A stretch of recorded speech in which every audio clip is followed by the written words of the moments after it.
Alors bonjour, c'est donc je reprends YouTube après plusieurs mois d'arrêt. Enfin, j'avais ouvert une chaîne récemment et finalement je l'avais fermé parce que j'étais plus très motivé. J'ai vu des choses dans la vie qui s'étaient passées et je me suis dit que là c'est peut-être il était peut-être temps d'en refaire une parce que j'ai quand même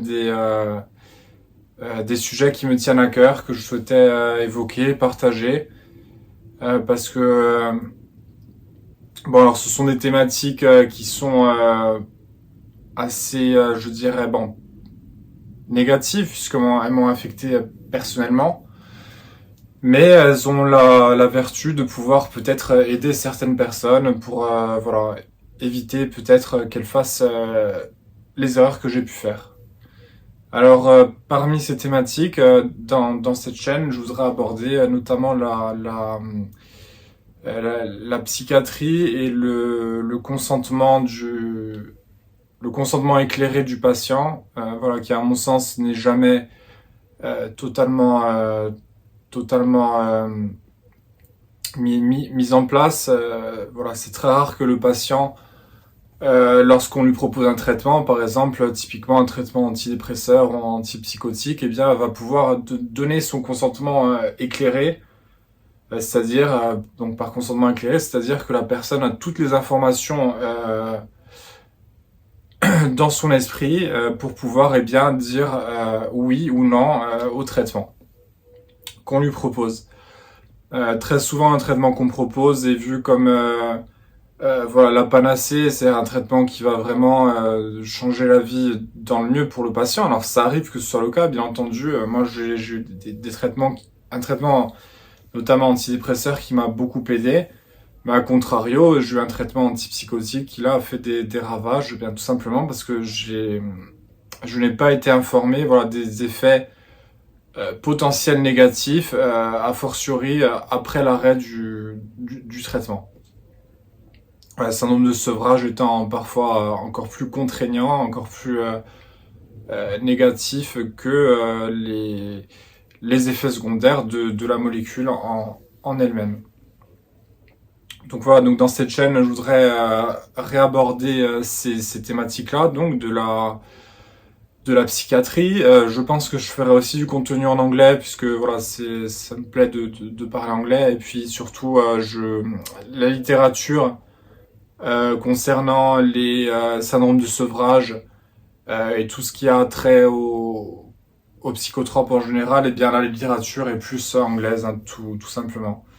Donc voilà, je souhaiterais aborder ces thèmes-là, donc du consentement en psychiatrie, du consentement éclairé, du devoir d'information du médecin, qui a un devoir d'information, mais bon, qui n'est malheureusement jamais, enfin quasiment jamais respecté, ou du moins, au vu de mon expérience, n'a jamais été respecté, n'a jamais été rempli par le médecin, tout simplement parce que si le médecin était amené à expliquer tous les effets secondaires aux patients, eh bien, dans la plupart du cas, on aurait un non-adhérence au traitement, un non-respect du traitement, puisque bien souvent, les effets secondaires, en fait, sont plus dévastateurs que les symptômes initiaux du patient. Voilà, moi, pour mon cas, bon, j'avais une dépression sévère, les antidépresseurs m'ont énormément aidé, m'ont même sauvé la vie.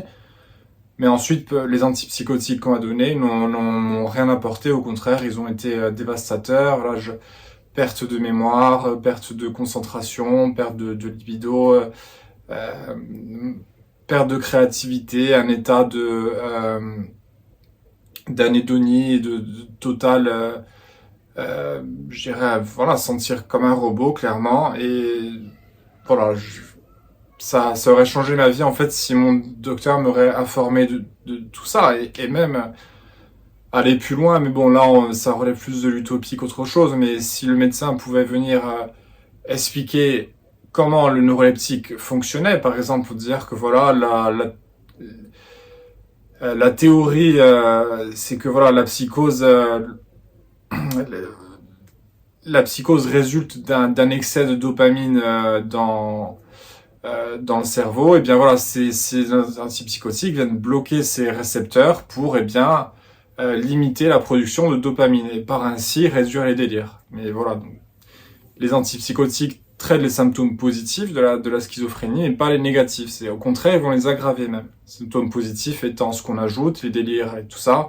Symptômes négatifs étant bien la paresse, voilà, le manque de volonté, le manque de plaisir, tout ça. Bref, voilà, la parenthèse est fermée, mais tout ça pour dire, serait beaucoup plus... Je pense que ça serait très bien de jouer ce rôle un peu d'éducation lorsqu'on prescrit un traitement, et je pense que les patients, bien, il y adhéreraient davantage, ils comprendraient mieux les symptômes, et voilà. Et par ainsi, voilà, si on comprend mieux les symptômes des médicaments, peut-être que les patients y adhéreraient mieux. Voilà, ça va aussi dans les deux sens. C'est-à-dire qu'on peut donner notre consentement éclairé, donc refuser ou accepter le traitement, et si on l'accepte, eh bien, on va comprendre les symptômes qui résultent des médicaments. Donc voilà, ça c'était euh, voilà, ces thématiques-là que je souhaiterais aborder. Voilà, alors vous verrez qu'elles sont toutes greffées sur mon histoire personnelle, puisqu'ensuite j'ai une chirurgie. Voilà, j'ai voulu me faire opérer, je ne comprenais pas les conséquences d'une opération, j'ai fait ça à la va-vite. Et là, le chirurgien m'a dit, oui, vous voulez qu'on vous opère? Je dis, bah, écoutez, moi ça me gêne. Il m'a dit, bon, très bien, on vous opère. Voilà. Il a jamais pesé le pour et le contre. Le serment d'Hippocrate, bon, voilà, n'a pas beaucoup d'importance. Ce qui compte aujourd'hui, principalement, c'est le rendement. Mais voilà, et tout ça résulte je dirais, d'un système où eux-mêmes, eh bien, euh, bah, ne gagnent pas tant d'argent que ça, et donc ils vont, je dirais, cela va se répercuter sur le patient, puisqu'on va les opérer à tout va, à outrance, pour, en fin de compte, qu'ils aient du rendement. Mais voilà, c'est bien dommage que ce soit le patient qui paye pour cela. D'ailleurs, le parallèle peut être fait avec le système américain, où là-bas, vu que ce n'est pas remboursé, eh bien, on va avoir beaucoup moins je dirais, euh, on va beaucoup moins aller consulter, on va beaucoup moins avoir d'opérations, de soins médicaux, puisque là-bas ils sont chers et forcément quand ça touche au portefeuille, on réfléchit et là, voilà, ici, bon, on a la chance et la malchance d'avoir un remboursement et un système de sécurité sociale qui est très très efficace. Mais voilà, le revers de la médaille, c'est que vu que c'est gratuit, eh bien, on aura une plus grande euh, voilà, volonté de subir ou d'aller rechercher l'aide auprès des médecins. Donc voilà, donc j'essaierai d'aborder ces thématiques-là. Je souhaiterais aussi parler de l'homéopathie, c'est quelque chose aussi que voilà, j'ai tenté de soigner beaucoup de mes symptômes avec l'homéopathie. J'ai une expérience assez particulière avec l'homéopathie que beaucoup contestent, puisque ils ne pensent pas que les symptômes que j'ai peuvent résulter de l'homéopathie, puisque ces remèdes sont censés être dénués d'effets secondaires, mais pour moi, j'en ai malheureusement développé. Je fais partie des cas rares qu'on peut pas, voilà, où je développe des symptômes, effets secondaires dus à l'homéopathie. Voilà, après, j'aborderai sûrement des thématiques éthiques. Je parlerai de thèmes généraux, notamment voilà, de vivre avec l'AH, puisque moi je vis avec l'allocation adulte handicapé. Voilà, quand j'ai fait un séjour en clinique, on m'a donné cette aide-là, qui n'est pas, voilà, qui est une aide, mais qui a aussi beaucoup d'inconvénients. Je les évoquerai notamment le fait que, eh bien, on est dans une espèce d'état de complaisance et voilà, on va vouloir rester en cet état-là. On est peu encouragé à sortir de ce système. On est en fin de compte mis dans un moule où on nous encourage à consommer des médicaments et à rester dans le système psychiatrique. C'est très dur de sortir du système psychiatrique.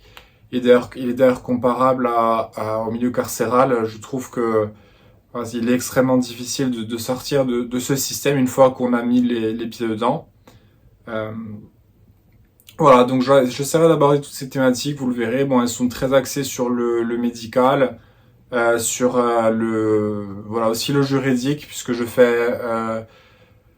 vais me réinscrire, faire une thèse de droit, et d'ailleurs dans cette thèse, je rencontre beaucoup de difficultés physiques qui voilà sont apparues après l'opération. J'ai des douleurs chroniques dans les mains, voilà J'ai aussi développé de la fatigue chronique, enfin j'ai développé toute une multitude de symptômes. Cette thèse va être un vrai challenge.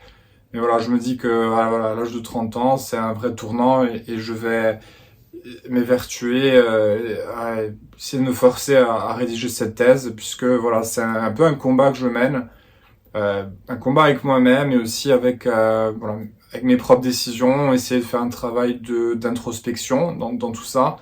Et par ce travail-là, eh bien, de peut-être éclairer les gens qui voilà, travaillent sur ce domaine-là, voilà, dans ce domaine-là. Voilà, peut-être qu'il y a des gens qui vont tomber sur cette chaîne et qui réfléchissent sur le consentement en psychiatrie. Eh bien, peut-être qu'avoir l'avis d'un ancien patient, ça pourra leur aider à mener à bien leur étude. Ou bien, voilà, tout simplement, si quelqu'un a pris les mêmes décisions que moi, a eu le même parcours en psychiatrie, ou avec un chirurgien, et que maintenant ils souffrent d'effets secondaires, peut-être ça peut leur faire du bien de voir qu'ils ne sont pas seuls. Et dans l'idéal, créer une petite communauté serait fort bienvenu. Alors pour conclure cette vidéo, voilà, comme j'ai dit au début, je parlerai en français mais aussi en anglais, parce que voilà, j'estime que le français, en fin de compte, c'est une langue qui est assez parlée dans le monde, mais pas autant que l'anglais, malheureusement ou heureusement. Donc voilà, j'essaierai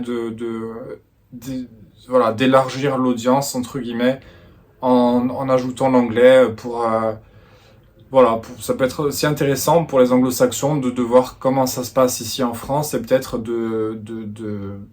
voilà, de comparer avec leur propre système et de voir les avantages et inconvénients de chaque système. Donc voilà, c'est une première vidéo d'introduction. Donc voilà, j'espère que cette chaîne pourra aider ne fût-ce qu'une personne. Je serais très heureux de cela. Et puis voilà, moi je continuerai à publier, à essayer de publier des vidéos assez régulièrement. Voilà, je vous remercie. Au revoir.